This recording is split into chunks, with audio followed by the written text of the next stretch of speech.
Hello again. So I went to IKEA yesterday, and if you're not familiar with IKEA, it is either a magical wonderland or it is a panic attack waiting to happen. Fortunately for me, I don't know how I did it, but I did it in an hour. Yes. And no feelings of panic ensued. But when you get to the very end of the maze that is IKEA, after all that you just went through, you're hungry, and then all of a sudden you see like a vision, the cafeteria with that delicious meatball smell. And usually in the past, I've just gone ahead and gotten the meatballs like a bad little paleo girl, but I didn't this time, which is good for me and good for you, because it has inspired me to make my Swedish meatballs with my Swedish gravy. Now I found this recipe ages ago when I first started doing paleo. It was on the internet and I wrote it down, so I have no idea where it comes from, so I can't credit anybody, but I'm not crediting myself because this is not my recipe. If this happens to be your recipe or something similar, let me know and I can give you a credit, but sorry. Let's see what we got. Okay, joining us in the kitchen today, we have a pound of ground beef. Woo.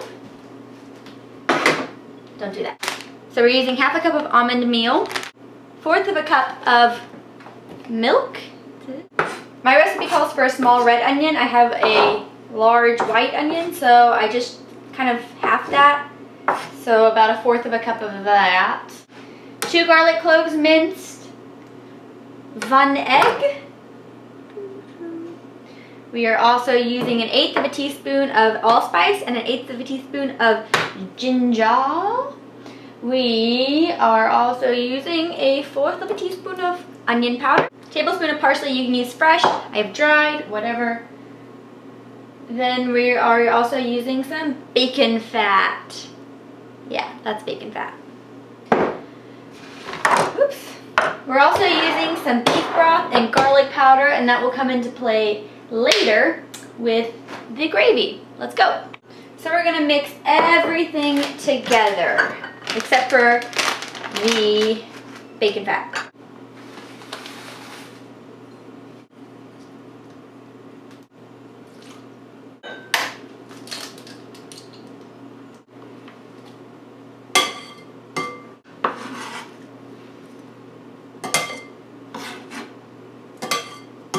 So we've just mixed in our almond flour, milk, ground beef, onion, egg. Then we're doing our allspice, ginger, granulated onion powder, parsley. Alright, so mix it all together so it's all evenly incorporated. With your onion, chop it up really, really thin. You don't want to have big chunks of onions in your meatballs. Or you do, I don't know. I just don't like it. Okay, now we're going to form, I don't know, just meatball size balls, maybe golf ball size, however big you want your meatballs, so about like that. Okay, so heat up whatever fat you're using. I'm using bacon fat, like I said. You could also use coconut oil is a good one. You could use olive oil. I love bacon fat because it just tastes good to me. Whatever you want to do. So heat up your bacon fat. I use probably about, I don't know, like a tablespoon. Heat up in your pan. Okay, once your fat has heated up, or begun to heat up, then add your meatballs. These are not going to hold together like your traditional meatballs with bread, used with breadcrumbs or crackers or whatever you use for your traditional meatballs. So you want to be very careful with them. Don't move them around a lot. So stick them in your pan and let them sit. So we're going to let these kind of sit for about, I don't know, 5 minutes or so until they're really browned on the bottom. I have this on medium heat. I might knock it down a little bit, depending on how fast they fry. So it'll be about like 5 minutes or so. Okay. When you feel like they've browned enough, very gently turn them over the next side. So these aren't going to take as long as the first side. What I like to kind of do to make it evenly brown is very gently tilt them all around all sides. While we're waiting for the meatballs to finish up, I forgot to mention that I'm going to be using arrowroot starch. This is going to thicken up our gravy a little bit better since we're not using flour. Arrowroot starch, which I didn't know for a really long time, you've got to dissolve a little bit of it in water before you add it to your gravy. So I'm going to take about 2 teaspoons of it. I'm going to mix it with a wee bit of cool water.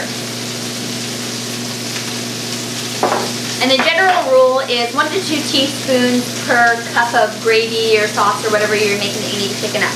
So here's my arrowroot starch, and I'm going to add just a little bit of cold water. So just kind of mix it together. If you feel like it's too liquidy, well, I'm going to add a little bit more because I feel like I put too much liquid in it. It's almost like cornstarch, but you don't want to use cornstarch. Okay, so my meatballs are looking pretty done. They're nicely browned all over. I like my meatballs to have that real, real seared bit to it. Okay, so very carefully take your meatballs out of the pan. But don't turn your pan off yet. I highly, highly, highly recommend using a cast iron skillet. A well-seasoned cast iron skillet. Just because you get so much more flavor out of it, and I feel like your meatballs taste better. So take about a cup of your broth and let that simmer. And let that kind of bubble in there for a while. So stir it around, scrape up all the bits that you can. Can you see it? I'm just going and I'm scraping up the burned-on bits.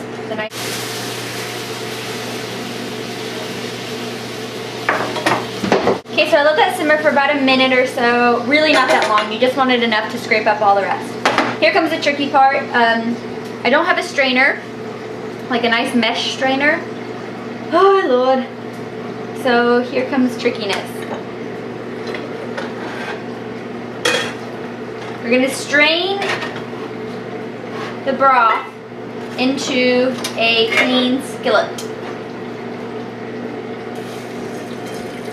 Don't forget, leave your heat on the stove this whole time. Pour the second cup of broth in. While that's simmering, I'm going to mix up the almond flour with the arrowroot. So just mix it up. This is important. So it definitely does help to thicken the sauce, the gravy.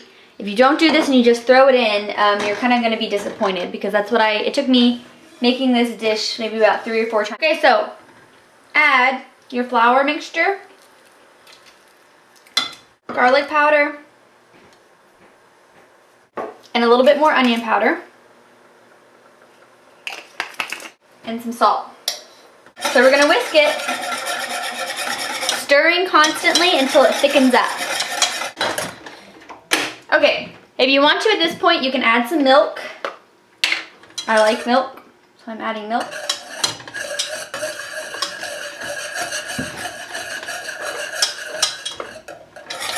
Okay, and that's it.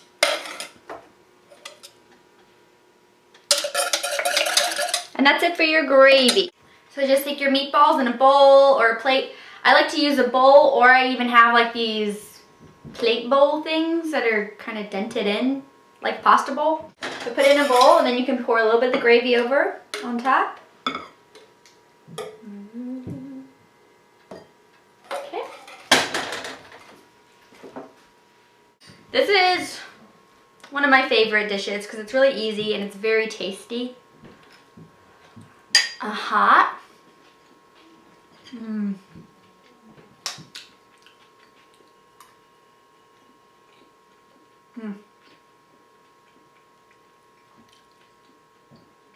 It's really good.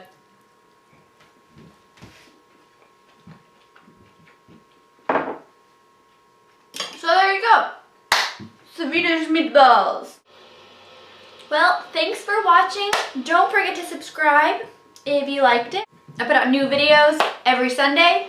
Sometimes it happens to be Monday, but Sunday, Monday-ish.